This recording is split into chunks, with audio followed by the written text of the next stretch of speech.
Hello everyone, welcome back to my YouTube channel.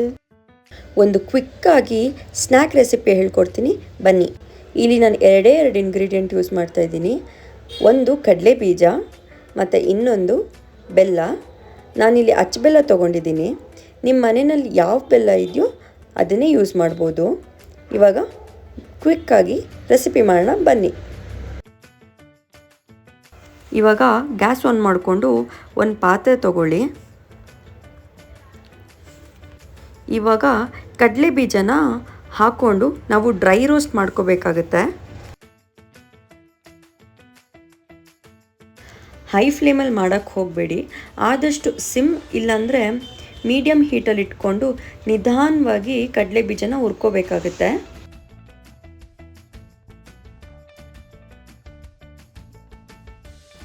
ನಾವು ತುಂಬ ತೀರನೂ ಹುರ್ಕೋಬಾರ್ದು ಮತ್ತು ತೀರ ಕಮ್ಮಿನೂ ಹುರಿಬಾರ್ದು. ಹಾಗೇನಾದರೂ ಆಗೋದ್ರೆ ಕಡಲೆ ಬೀಜ ತುಂಬ ಕಹಿ ಆಗೋಗುತ್ತೆ.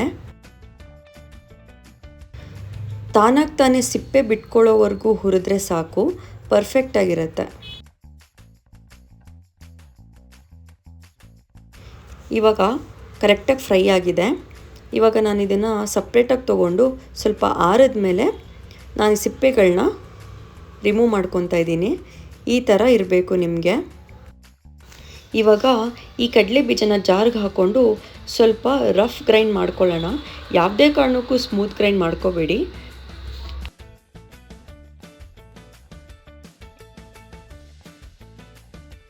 ನೋಡಿ, ಈ ಥರ ನಾವು ತಿನ್ನುವಾಗ ಅಲ್ಲಲ್ಲಿ ನಮಗೆ ಕಡಲೆ ಬೀಜ ಸಿಗಬೇಕು, ಆ ಥರ ಗ್ರೈಂಡ್ ಮಾಡಿಕೊಂಡ್ರೆ ಸಾಕು. ಇವಾಗ ನಾವು ಬೆಲ್ಲದ ಪಾಕ ಮಾಡ್ಕೊಳ್ಳೋಣ. ಬೆಲ್ಲದ ಪಾಕ ಮಾಡ್ಕೊಳ್ಳುವಾಗ ಸ್ವಲ್ಪ ಹುಷಾರಾಗಿರಬೇಕು. ಫಸ್ಟ್ ಇಲ್ಲಿ ನಾನು 3 ಅಚ್ಚ ಬೆಲ್ಲನ ಎತ್ಕೊಂಡಿದ್ದೀನಿ. ಸ್ವಲ್ಪ ಮೀಡಿಯಮ್ ಹೀಟ್ನಲ್ಲೇ ಬೆಲ್ಲನ ಕರಗಿಸ್ಕೋಬೇಕಾಗತ್ತೆ.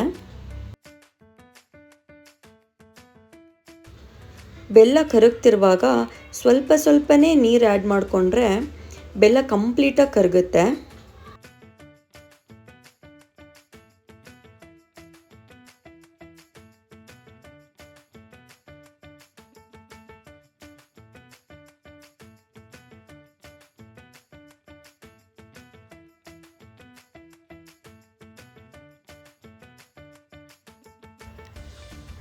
ನೋಡಿ, ಬೆಲ್ಲ ಕರಗ್ತಾ ಇದೆ. ಬೆಲ್ಲ ಕರಗುವಾಗ ನಾವು ಅವಾಗ ಕೈ ಆಡಿಸ್ಕೊಂಡು ಬೆಲ್ಲನ ಕಂಪ್ಲೀಟಾಗಿ ಕರಗಿಸ್ಕೋಬೇಕಾಗತ್ತೆ. ಇವಾಗ ಬೆಲ್ಲ ಕಂಪ್ಲೀಟಾಗಿ ಕರಗಿದೆ. ಇವಾಗ ಇದನ್ನು ಫ್ಲೇಮ್ ಆಫ್ ಮಾಡಿಕೊಂಡು ಬೆಲ್ಲನ ನಾವು ಸೋಸ್ಕೋಬೇಕಾಗತ್ತೆ. ಯಾಕಂದರೆ ಇದರಲ್ಲಿ ಇರುವೆ ಕಸ ಕಡ್ಡಿಗಳು ಇರುತ್ತೆ. ಅದಕ್ಕೋಸ್ಕರ ನಾವು ಸೋಸ್ಕೊಂಡ್ರೆ ಶುದ್ಧವಾಗಿರುತ್ತೆ.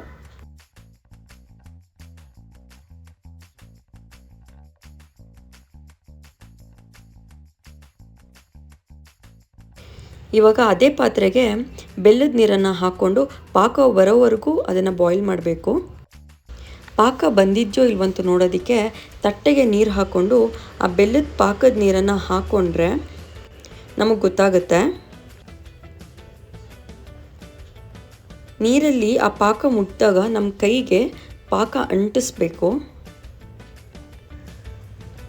ಪಾಕ ಅಂಟಿಸಿದೆ ಅನ್ನುವಾಗ ಸಿಮ್ಮಲ್ಲಿ ಇಟ್ಕೊಂಡು ನಾವೇನು ಗ್ರೈಂಡ್ ಮಾಡಿರ್ತೀವಲ್ಲ ಕಡಲೆ ಬೀಜನ, ಅದನ್ನು ಪಾಕಕ್ಕೆ ಹಾಕೋಬೇಕು. ಯಾವುದೇ ಕಾರಣಕ್ಕೂ ಫ್ಲೇಮ್ ಜಾಸ್ತಿ ಇಟ್ಕೋಬೇಡಿ.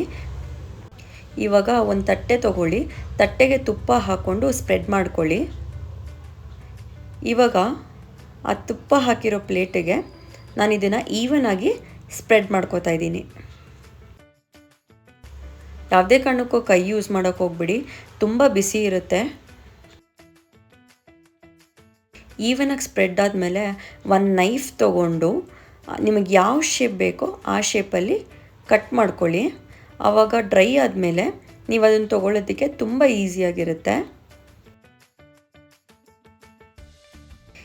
ಇವಾಗ ಡ್ರೈ ಆಗಿದೆ ನೋಡಿ. ನಾವು ಆವಾಗಲೇ ಕಟ್ ಮಾಡಿರೋದಕ್ಕೆ ನಾವು ಯಾವ ಶೇಪಲ್ಲಿ ಕಟ್ ಮಾಡಿರ್ತೀವೋ ಅದೇ ಶೇಪಲ್ಲಿ ಕ್ಲೀನಾಗಿ ತೊಗೋಬೋದು ನೀವು.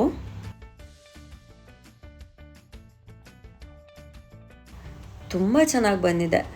ನೀವು ಒಂದು ಸತಿ ಮನೆಯಲ್ಲಿ ಮಾಡಿ ಹೇಗಿದೆ ಅಂತ ಕಮೆಂಟ್ ಬಾಕ್ಸಲ್ಲಿ ಕಮೆಂಟ್ ಹಾಕಿ.